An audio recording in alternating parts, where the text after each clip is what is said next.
Rest in peace. I remember shooting a video blog back in the day. Oh yeah. And this is before you got in the UFC. Now listen. Oh yeah. I'm not saying I'm Nostradamus, but we had a lot of faith in you. And I remember me saying, hey, is the next champ and yada yada. And then shit. Look at you. Look what you've done. Doesn't that feel great? Oh I man, mean, honestly, champion of the world. I'll never forget that moment. That was a big moment for me because what was that on? That was like on a vlog on YouTube. You were doing vlogs, I think. Yes, it was for UFC 119. I was going to be fighting UFC 1. Yeah, or was it 109? No, 109 I think was Trig. So I think 119 was me and Chris Lytle, my last fight. I was getting ready for. We were pushing a car.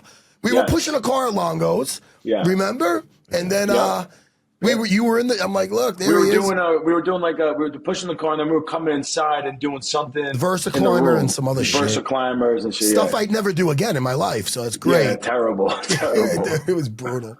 But your run in the UFC was to the title was fucking insane. Crazy. Yeah, right? Thank you. Damn superhero, Chris Weidman. Very exciting. That's what it felt like. You. But hang on. But I just got to when you said that and then it was out there, it made me feel so good. That was the best thing ever. It's amazing when you have stature and like respect, and then you're able to influence someone else who's on the up and up. You know, it's amazing how much of a difference it makes. Because that was he makes us feel good about ourselves. Yeah. Chris, he has that ability. No, he knows how to speak. I feel suddenly better. He speaks well, and you can always trust he's going to do the right thing, as opposed to anybody else. Hey, Aljo, isn't it great to have the whole corner back together again? Well, I feel I can compete with anybody in my corner, but yeah, it's great to have the gang. It's like, hey, dude, say less. No, I'm fucking around. We love Aljo. No, the best was Aljo. Yes or no? No, with Aljo, when they did the special on me, remember when they did that special on me? Shit. They want to interview all of you guys. I go to Aljo, lie. I don't care. Whatever you do, don't tell the truth. Don't tell me. Don't just lie. I don't care. Nothing matters. I didn't know what he was going to say, but it was actually funny. It's true. You have no idea. I miss sometimes the whole band back together again and going to fucking Patty's. Not Patty's. Where'd we go? Remember Eddie's. Rest in peace, Wiz. That's how we found that place. Yeah. But we used to have some nice get-togethers over there with the whole crew. Now everybody's scattered, man. It's rough. You're in, it breaks Longo's heart.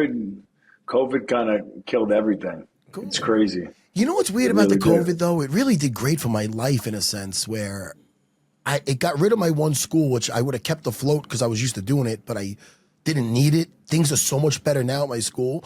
And during that time, wasn't that school killing it for you, or wasn't anything crazy? It was great, but it was also pulling from Huntington. It was like the same. It was a lot of the same crowd. A lot of guys would start at Huntington. Oh, show me a picture of Wiz and Franco. You got to see this picture. Could you put it up to? Let me see. You can see it a little bit. Make it. It's Wiz and Franco, who's my height, and Wiz is a former professional boxer that is 6'7" that died. I got to send you this, man. He'll send you that off air. But listen.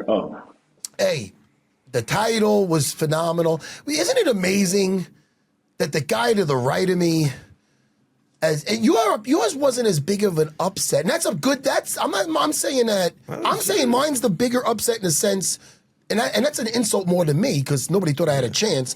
But people, you know what I'm saying? It's not like I'm trying to take away. But it makes it that much better. Yeah. But no, it does for me. But you also had I didn't have a full team. You didn't have like a full team with big names having your back too. But you were the pioneer. You were the first. Oh, that's a good point. You know what I mean? Like I had like allegiances with the MMA community that you didn't.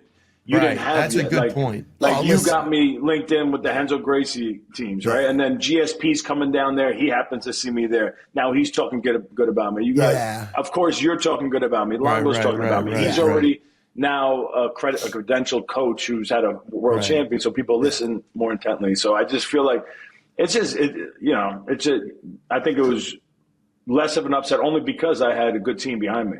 Yeah, but it was still a pretty big upset because the guy Because really it's hadn't Anderson lost Silva. like Yeah. 100. Oh, yeah. I think it was still, even though odds-wise it wasn't as crazy, like in people's eyes, like just this, especially the way he got knocked out. And both of us, look at us. No one Yeah. expected us to knock out these guys. It was crazy. Right. That was the beautiful part. Plus, I guess Longo did. I was confident. I tell you, definitely confident with him. You Yeah. had other options because of your wrestling. I didn't know which way it would go, but I knew you had the power to do it. I lost my train of thought. That happens a lot, huh? Oh, with that me, it happens- does. No, not with you. happens a lot. But it happens a lot to No, it me, and it's happens a lot. amazing I can make this work. Yeah. You know? But, another... I'm with it. Same here. I'm like retarded. all of us together are great. Yeah, But, when I think about, like, the differences with us with that is, I was at 170, listen, I feel I could fight anybody at any weight. I'm a psychopath. But as far as being in this sport, a dominant champion, I felt once I won that title, honestly, I was a decision away of losing it because of my size. I'm a 155er, to be honest. I know you saw me blow up the 230 and tell you the best, but they asked me to go to 170 to fight Caro. I ended up losing, and that got me an Ultimate Fighter House, which led to glory and everything else. But I could compete at 170. But I was never going to be a dominant champion, and that's all. And I'm fine with my whole everything. You, dominant champion. When you fought Machida, I was just. I'm going to tell you now because it worked out great for you. I was just, and I don't even know if I told you, Longo. I was just really inside, like one of the most nervous I ever been. I felt like not that I wasn't confident that you'd do well, but I thought he was such an enigma with his karate, and he was in and out, and I'm like, fuck. But the way I remember telling you afterwards, I was like, dude, you were like a fucking superhero in there. The way you were combining the strikes and the shots and it was awesome. You gave us a heart attack once, I think, in the fifth or something. But fourth round, yeah. Do you remember that fight? Well, I remember. I don't remember the fifth because he concussed me in the fourth. But that's probably to me my most the Mark Munoz fight for me was my most flawless. Right, I felt the best in that. But that Machida fight to me is probably one of my most proud fights because I did think it was a very tough challenge. That dude moves really well. He's got good takedown defense. He was undefeated at middleweight. He was a former champion at light heavyweight. And honestly, a credit to Longo because the footwork that we knew we had to keep up with his footwork. So he had me doing those, the footwork drills where he doesn't have to do any work. And I'm just like, he goes, sits on a medicine ball. He goes, all right, you got 25 rounds in there. I'm like, oh, thanks. All right, you go sit over there on your phone. And You're talking about around the octagon. Circling the circling. One. I love just that. Circling. No, it feels you good on your calves. It helped me so much. Especially when he'd make Volante go in there with me, and we do this. You do 15 seconds one way and 15 seconds the other way, and he'd be crapped out at like 2 minutes in. I'm like, look at me, I could do this like 5-5, no problem. Yes, yeah. But in that fight, that footwork, because I was chasing him. I was always outside of it. He was a southpost, so chasing that. I was circling to my left, chasing, looking for my right hands. It was. I felt. To this day, I've never been that prepared. Those Anderson Silva fights, the Machida fight, and then it started going downhill for me. But at that, even the Vitor fight, I wasn't, I think, as prepared. I started. I don't know. There's probably a lot of reasons. You started getting a lot of injuries too, though.